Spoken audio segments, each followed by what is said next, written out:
300 ఎకరాలు housing colony వాళ్ళు అక్కడి నుంచి తప్పించుకున్నట్టు వచ్చారు. ఇక్కడ పేరే చెప్పండి.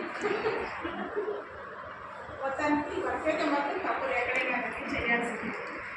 ఎక్కడైనా కానీ ఫీల్డ్ అసిస్టెంట్లు, మన అనాలిసిస్ సిబ్బంది అందరూ ఉన్నారు. కాకపోతే అందరినీ రకరకాల మనస్తత్వాలు ఉంది. అందరి మనస్తత్వాలని కలుపుకొని చేయాల్సిన బాధ్యత నా మీద ఉంది. కాబట్టి మీ అందరి సహాయ సహకారాలతో 5 సంవత్సరాలు చేయగలిగాము. అదేవిధంగా ఇక్కడ పనిచేసినటువంటి ఫస్ట్ శోభారాణి గారు, ఆ తర్వాత మళ్ళీ ప్రభాకర్ గారు, తర్వాత మలచంద్ర గారు, అందరూ కూడా నాకు చక్కటి సహాయ సహకారాలు ఇచ్చారు. వారి ఆధ్వర్యంలో నేను చక్కగా పనిచేయగలిగాను. ఇప్పుడు ప్రస్తుతం మన శంకరరావు గారు అందరూ కూడా నాకు చక్కటి సహాయ సహకారాలు ఇచ్చారు. నేను సార్ ఇట్లా చేస్తే బాగుంటుంది అనగానే సార్ అనుకూలంగా స్పందించారు. నాన్నగారు ఏ విధంగా అయితే నాకు సహాయ సహకారాలు ఇచ్చారో సార్ కూడా అదే విధంగా సహాయ సహకారాలు అందించారు.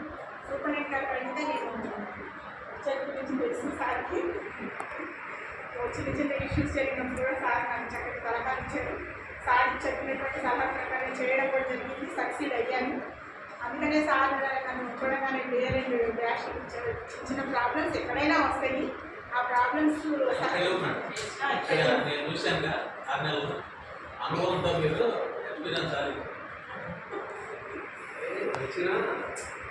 అంతే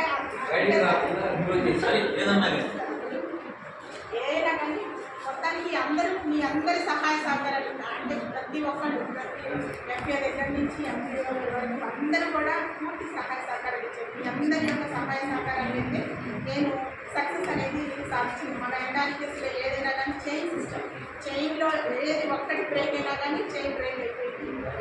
సక్సెస్ అనేది ఉండదు, ఫెయిల్యూర్ వచ్చింది.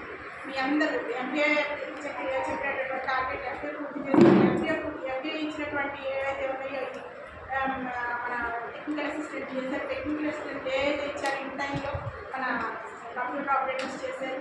అయ్యే నేను ఇంప్లిమెంట్ చేశాను. అదే మన ఎంపీఓ గారి ద్వారా జరిగేటట్టు ఇన్ టైంలో చేసేటట్టు చేశాను. కాబట్టి మన మండలానికి సక్సెస్ వచ్చింది.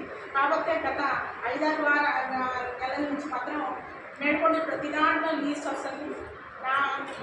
మీరందరూ కూడా మంచి వర్కర్స్, దాంట్లో ఎటువంటి సందేహం లేదు. కాకపోతే ఏంటంటే కొద్దిగా స్లో అయ్యారు. స్లోగా అవ్వకండి. స్లో అయితే అంత ఎందుకు స్టార్ట్ అయ్యిందంటే స్లో అవ్వద్దు. ఎప్పుడు కూడా స్పీడ్గానే ఉండాలి. ఒక అడుగు ముందుగానే ఉండాలి, కానీ ఒక అడుగు ఎప్పుడు కూడా వెనకలేదు. అదే నేను మీకు ఇచ్చేటటువంటి సలహా. ఏదైనా కానీ మనం ఈరోజు చేయాలి అనుకుంటే ఈరోజు ఖచ్చితంగా చేసేసేయాల్సిందే. రేపు చేద్దాము అనుకున్నట్టయితేనే మన ఫెయిల్యూర్ స్టార్ట్ అవుతుంది. ఈరోజు చేద్దామంటే ఈరోజే కంప్లీట్ చేయండి.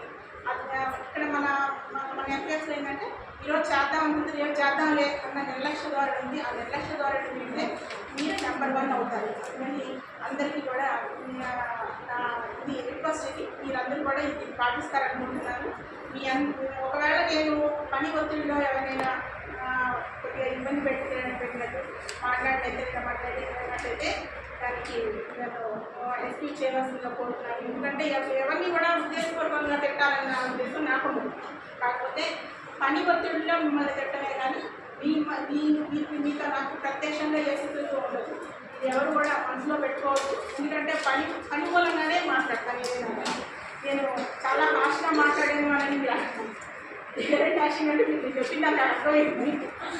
అలా అనుకోవాలండి.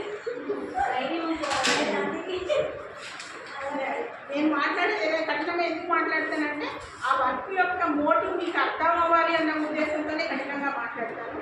అది కఠినంగా మాట్లాడితేనే మీకు కరెక్ట్గా వెళుతుంది. అందుకనే ఆ ఉద్దేశంతోనే మాట్లాడతాను. ఎవరైనా హట్ చేస్తుంటే సభాపూర్వకంగా మళ్ళించవలసిందిగా కోరుతున్నాను. ఈ అవకాశం ఇచ్చినటువంటి అందరికీ కూడా